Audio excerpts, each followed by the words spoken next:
मेरा नाम राहुल है। मैं उत्तर प्रदेश के एक छोटे से गांव का रहने वाला हूँ और मेरी उम्र 20 साल है। ये कहानी मेरी और मेरी चचेरी भाभी की है। मैं अपने एक रिश्तेदार की शादी में उनके गांव गया हुआ था। वैसे तो मैं शादी में नहीं जाना चाहता था, लेकिन मम्मी पापा ने मुझे जबरदस्ती भेज दिया। उसी गांव में मेरी चचेरी भाभी का घर भी था। उनका नाम प्रिया है और उनकी शादी को करीब 4 साल हो गए थे, लेकिन अभी तक उनकी कोई संतान नहीं थी। भाभी भी उसी शादी में आई थी।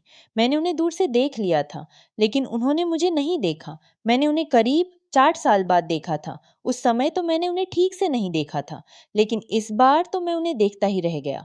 वह किसी हीरोइन से कम नहीं लग रही थी। मैं उनकी खूबसूरती को शब्दों में बयान नहीं कर सकता। सच कहूं तो मुझे भैया से भी जलन होने लगी थी। उस दिन मैंने पहली बार औरतों के प्रति आकर्षण महसूस किया। मैं थोड़ा गुमसुम टाइप का हूँ और जल्दी किसी से खुलकर मिलता नहीं हूँ, खासकर लड़कियों से तो बिल्कुल भी नहीं। लेकिन भाभी की खूबसूरती और उनकी जवानी ने मेरे मिजाज को ही बदल कर रख दिया। मैं उन्हें बाहों में लेने के सपने देखने लगा। पता नहीं क्यों मेरे दिल में इस तरह के विचार आ रहे थे। मैंने अपने दिल को समझाने की बहुत कोशिश की, मगर दिल तो मानने को तैयार ही नहीं था। वह जहां भी जाती, मैं उन्हें छुप छुप कर देखता रहता। उस दिन मैंने पहली बार अपने दिल को इतना मजबूर होते देखा था। कुछ ही घंटों में मैं एक अच्छे भले आदमी से पागल दीवाना बन गया था। जनवरी का महीना था, तो ठंड, शादी का माहौल था, तो सोने की व्यवस्था भी कुछ ठीक नहीं थी। मैं इसी सोच में था कि ऐसी सर्दी में रात कैसे कटेगी। लेकिन भगवान ने मेरी प्रार्थना सुन ली और मेरी समस्या का समाधान कर दिया। भाभी मुस्कुराते हुए मेरे पास आ गई और उन्होंने मुझे गले लगा लिया। उन्हें देखकर मैं बहुत खुश हो गया, क्योंकि यहाँ मेरी जान पहचान का कोई नहीं था। इस तरह भाभी का मुझसे लिपटना मुझे बेहद सुकून दे रहा था। पता नहीं क्यों उनकी यह छुअन मुझे अपनी ओर खींचती जा रही थी। दिल कर रहा था कि भाभी मुझसे ऐसे ही लिपटी रहे। उनकी छुअन से एक अलग ही तरह का आनंद मिल रहा था, जैसा मैंने पहली बार महसूस किया था। मैं बिल्कुल मदोसा हो गया था। तभी भाभी मुझसे अलग होते हुए बोली, राहुल तुम कब आए? मैंने कहा, भाभी मैं तो दिन में आ गया था। तब भाभी मुझे देखकर बोली, क्या बात है राहुल, तुम कुछ परेशान लग रहे हो। मैंने भाभी को अपनी रात बिताने की समस्या बताई तो वह बोली, इसमें परेशान होने की क्या बात है, तुम मेरे साथ चलो, मेरे घर पर आराम से सो जाना।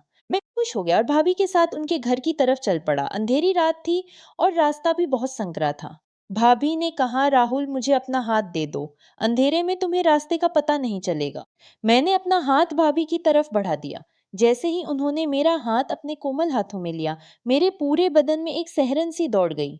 उनकी कोमल हाथ को पकड़कर मुझे बहुत अच्छा लग रहा था। आहिस्ता आहिस्ता हम दोनों एक दूसरे का हाथ पकड़कर उनके घर की तरफ बढ़ने लगे। उसी रास्ते से कुछ और लोग भी अपने गांव की तरफ जा रहे थे। हमसे कुछ ही दूरी पर 3-4 औरतें भी जा रही थीं और भाभी के बारे में बातें कर रही थी। उनमें से एक ने कहा, कुसुम कल तुम्हारी बेटी की सगाई है, तुम प्रिया को मत बुलाना, नहीं तो शुभ काम में बाधा आ जाएगी। ऐसे शुभ मौके पर बांझ का साया भी नहीं पड़ना चाहिए। एक ने तो यहाँ तक कह दिया, अजय को तो इसे तलाक दे देना चाहिए और दूसरी शादी करके अपना घर बसा लेना चाहिए। अंधेरी रात होने के कारण उन्हें इस बात का एहसास नहीं था कि हम भी उनके पीछे हैं, इसलिए वे इस तरह की बातें कर रही थी। उनकी बातें सुनकर भाभी ने मेरे हाथ को जोर से भी लिया, जैसे कि वह किसी बात को बड़ी मुश्किल से बर्दाश्त कर रही हो।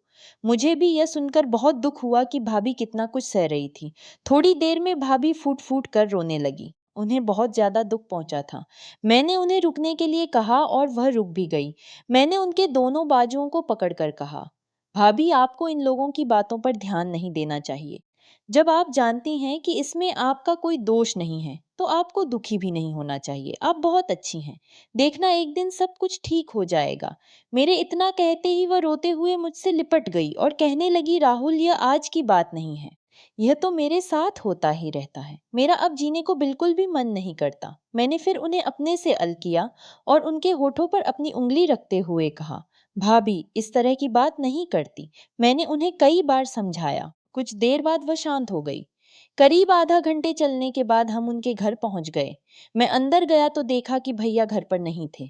मैंने भाभी से भैया के बारे में पूछा तो उन्होंने कहा, तुम्हारे भैया किसी की वे दिल्ली गए हुए हैं और 2-3 दिन में आएंगे।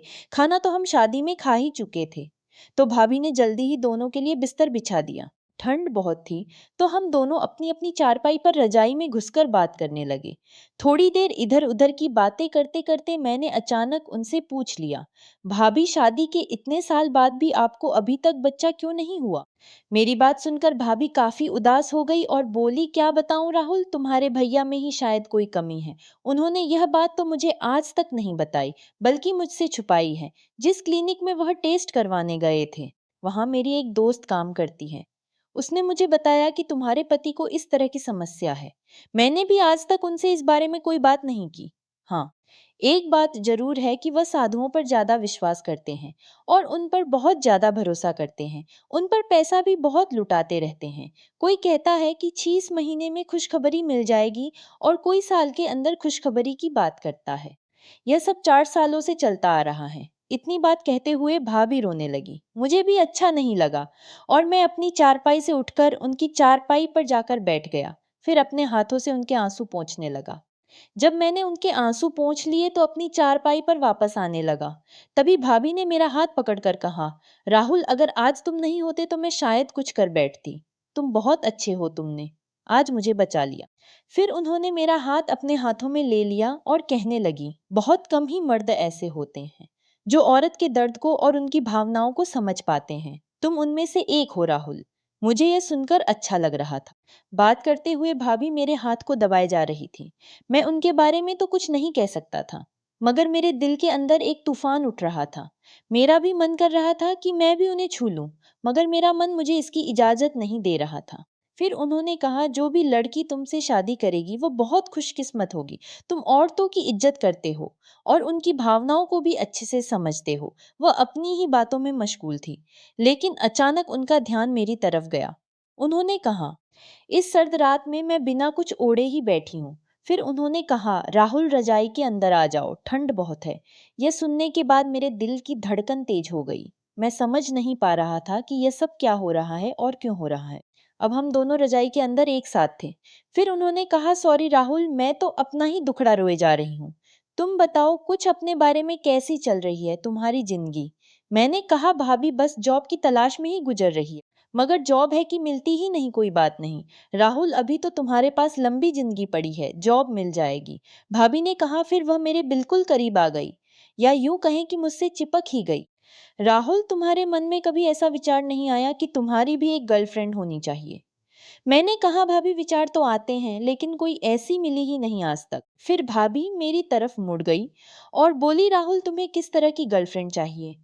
मैंने भी तपाक से कह दिया, बिल्कुल आपकी तरह चाहिए। उन्होंने मुस्कुराते हुए कहा, मेरी तरह ही क्यों चाहिए? मैंने कहा, क्योंकि आप बहुत सुंदर हैं, समझदार हैं और एक अच्छे दिल की इंसान भी हैं। तुम झूठ बोल रहे हो। भाभी ने कहा, भाभी मैं झूठ क्यों बोलूंगा, काश आप मेरी नजरों से देख पाती। फिर उन्होंने एक ऐसा सवाल पूछा जिससे मेरा दिमाग एकदम चकरा गया। उन्होंने पूछा, क्या मैं तुम्हें अच्छी लगती हूँ? मैंने कहा, अच्छी नहीं भाभी, बहुत अच्छी लगती हो। अब मुझे थोड़ा थोड़ा यकीन हो रहा था कि भाभी भी मुझ में रुचि ले रही हैं। बाहर सर्दी गहरी हो रही थी और अंदर का माहौल आहिस्ता आहिस्ता गर्म होता जा रहा था। फिर भाभी बोली, तुम पहले इंसान हो राहुल, जिसे मुझ में इतने गुण दिखते हैं। ऐसा लग रहा था जैसे मेरी बातों से भाभी को बहुत खुशी मिल रही थी। मैं भाभी से एक बात कहना चाहता था, लेकिन शब्द जुबान पर आते आते रुक जाते थे। मुझे डर था कि भाभी कहीं मेरी बात का बुरा ना मान जाए। फिर मैंने हिम्मत करके कहा, भाभी मैं एक बात कहना चाहता हूँ, आप बुरा तो नहीं मानेंगी? भाभी बोली, राहुल तुम कुछ भी कह सकते हो, मैं तुम्हारी किसी भी बात का बुरा नहीं मानूंगी। भाभी, मैं आपको औलाद का सुख देना चाहता हूँ। ये बात सुनते ही भाभी एकदम खामोश हो गई और मुझे भी कुछ घबराहट हुई। कुछ देर बाद खामोशी को तोड़ते हुए मैंने कहा, भाभी मुझे माफ कर दो, शायद मैंने गलत कह दिया। भाभी बोली, नहीं राहुल, तुम कुछ भी गलत नहीं कह रहे हो। तुमने तो अपना समझकर ही मुझसे यह बात कही है। मैं तो यह सोच रही हूँ कि यह गलत नहीं होगा। क्या मैंने कहा? अगर बहुत कुछ ठीक करने के लिए थोड़ा सा गलत किया जाए तो मेरी समझ से यह गलत नहीं होगा। फिर भाभी बोली, राहुल मैं तुम्हारी बात से सहमत हूँ, लेकिन मुझे सोचने के लिए कुछ वक्त चाहिए। मैंने कहा, ठीक है भाभी, आप सोच लेना। फिर हम दोनों सो गए क्योंकि अगले दिन मुझे बारात के साथ जाना था। अगले दिन मैं सुबह जल्दी उठ गया क्योंकि 8 बजे मुझे बारात के साथ जाना था। जब मैं वहां से जाने लगा तो भाभी ने कहा, शाम को भी यहीं आना। राहुल मैं तुम्हारा इंतजार करूंगी। फिर मैं बारात के साथ चला गया। भाभी उस दिन शादी में नहीं आई थी। रात के 10 बजे मैंने खाना खाकर भाभी के घर की तरफ चल पड़ा। भाभी मेरा ही इंतजार कर रही थी और मुझे देखकर मुस्कुराते हुए बोली, राहुल, आज मैंने पूरा दिन तुम्हें बहुत ज्यादा मिस किया। मुझे भी आपकी बहुत याद आ रही थी। भाभी, मैंने कहा। फिर भाभी ने कॉफी बनाई और कॉफी पीकर हम दोनों बेड पर बैठ गए। फिर भाभी बोली, राहुल, मैं तुम्हारी कल वाली बात से सहमत हूँ। मैंने कहा, भाभी, देखना आपकी आने वाली जिंदगी में भी खुशियां ही खुशियां होंगी। भाभी बोली, राहुल, तुम्हारा यह एहसान मैं मरते दम तक नहीं भूलूंगी और आखिरी सांस तक तुम मेरे दिल में एक देवता की तरह बसे रहोगे। फिर आहिस्ता आहिस्ता हम दोनों एक दूसरे की बाहों में समाते चले गए और दो जिस्म एक जान हो गए। अगले दिन भाभी बहुत ज्यादा खुश लग रही थी। मैं भी उन्हें देखकर खुश था। फिर भाभी ने मुझसे कहा, राहुल, तुमने मेरी हर तमन्ना पूरी कर दी है। इसके लिए थैंक्स। मैंने कहा, भाभी, थैंक्स कहने की कोई जरूरत नहीं है। मैं तो बस आपकी खुशी चाहता हूँ और भगवान से यही दुआ करूंगा कि आप हमेशा खुश रहें। इस तरह मैं भाभी के घर पर 2 दिन रहा और मैंने उन्हें हर खुशी देने का भरपूर प्रयास किया। जब मैं वहां से वापस आ रहा था तो भाभी की आंखों में आंसू थे।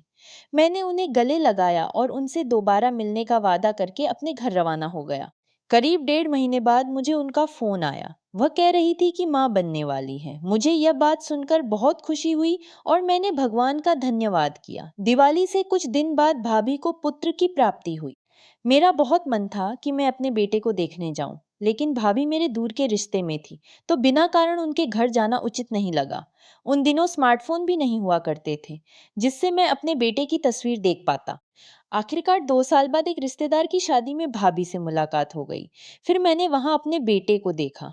मेरी आंखें नम हो गई। मैं बहुत भावुक हो गया था, लेकिन मैंने किसी तरह अपने ऊपर काबू रखा। भाभी बहुत खुश थी और मुझे लगा कि मेरा जीवन सफल हो गया है। तो दोस्तों, अगर आपको ये कहानी पसंद आई हो तो वीडियो को लाइक करें और चैनल को सब्सक्राइब भी कुछ ज़्यादा ही